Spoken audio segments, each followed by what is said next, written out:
Globemaster, we're now going to see one of the previous Ellis Group aircraft. Says it's got the mighty Caribou. That's the battery life, isn't it?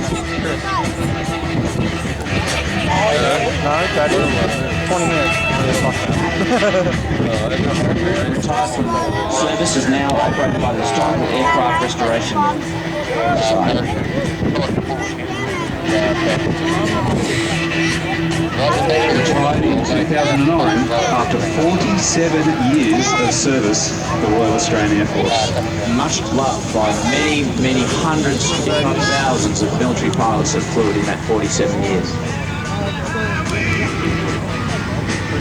Oh, really? A true tactical battlefield aircraft.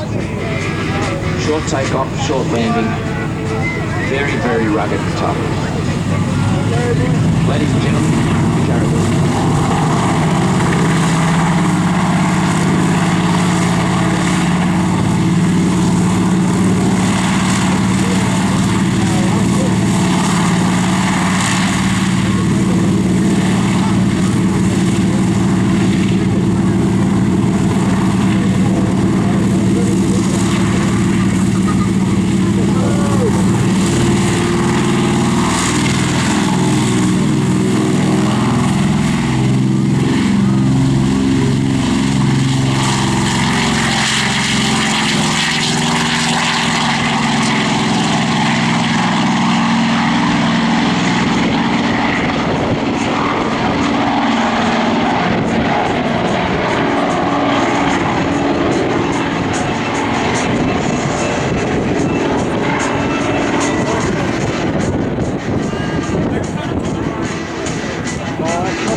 Introduced into service in 1963. The contingent that went over to pick up the aircraft had a bit of a rude awakening on the way home from the States with their brand new Caribous. They thought they were coming back to Richmond.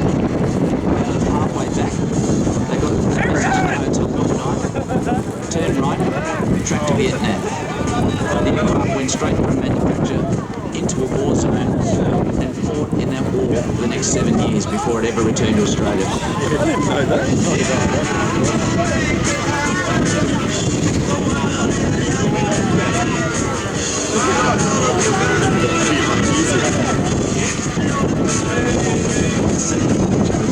The Historical Aircraft Restoration Society there.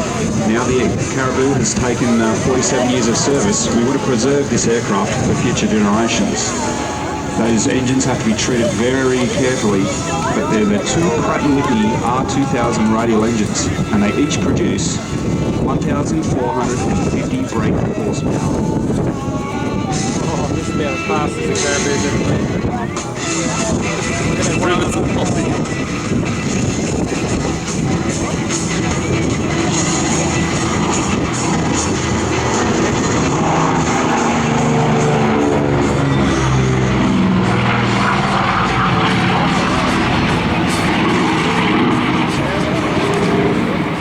The Historical Aircraft Restoration Society, well known as HARS, is based at Wollongong.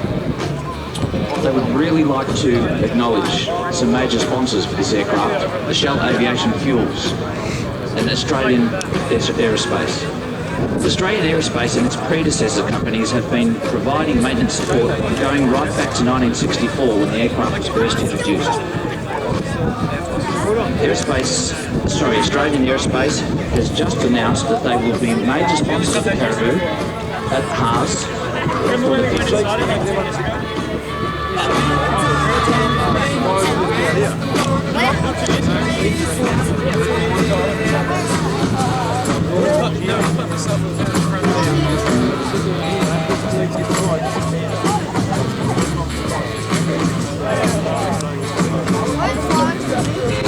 The Caribou now once again flying through the skies of Australia, courtesy of HARS, but when they were operated by the Royal Australian Air Force, they operated over Papua New Guinea, Vietnam, and extensively through Southeast Asia. The Caribou was used to great effect in resupplying troops on the ground. It was able to drop stores via parachute, heliobox, and via the low-altitude parachute extraction system known as LAPES. Here the aircraft would fly just above the ground and the parachute would be deployed behind the aircraft, dragging the load with it. Using this method, up to 2 tons could be moved to the people on the ground. Now out to the right, the Caribou. Hey, baby! Baby!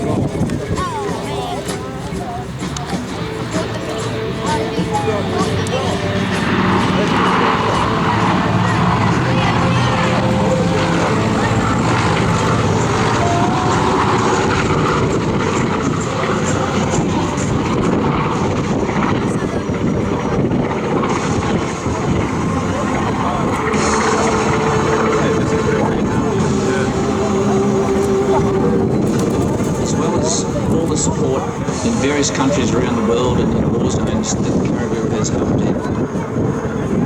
Many people, especially rural people in Australia, would know this aircraft very well. It did major work in Australia during times of flood, drought and famine. It conducted medical retrievals. It was one of the biggest workhorses the Air Force have ever had. Whilst I was at 9 Squadron, we used to operate a lot with the Army on the field with the Aerofoil helicopter. The Caribou was the only thing that would actually get into some of the fields that we were actually operating into. So the Hercs would actually take stores into a field that had a nice runway. The Caribou would then bring it out into the bush to us and we would move it into the forward zone to the troops. If you will.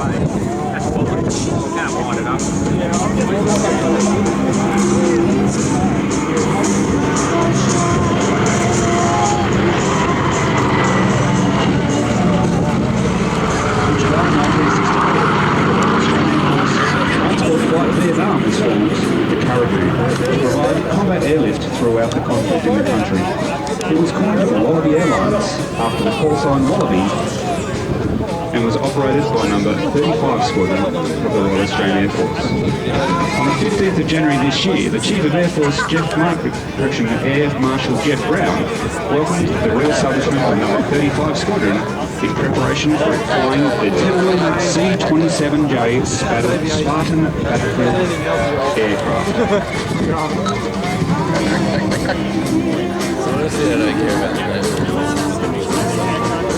Ladies and gentlemen, if you look to the right, the Caribou is coming in for its landing. The undercarriage is down, you can see again the landing lights have been illuminated. And you'll see the effectiveness of the short field. It used to be able to pull up in about 200 or 300 metres and in fact take off in around 100 metres in service.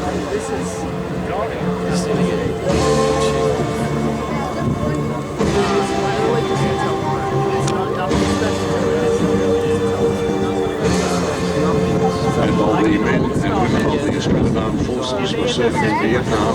These are the songs they are listening to on Armed Forces Radio.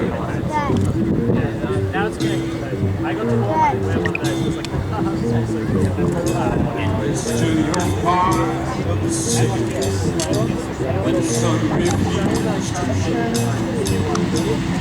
Tell me their hate.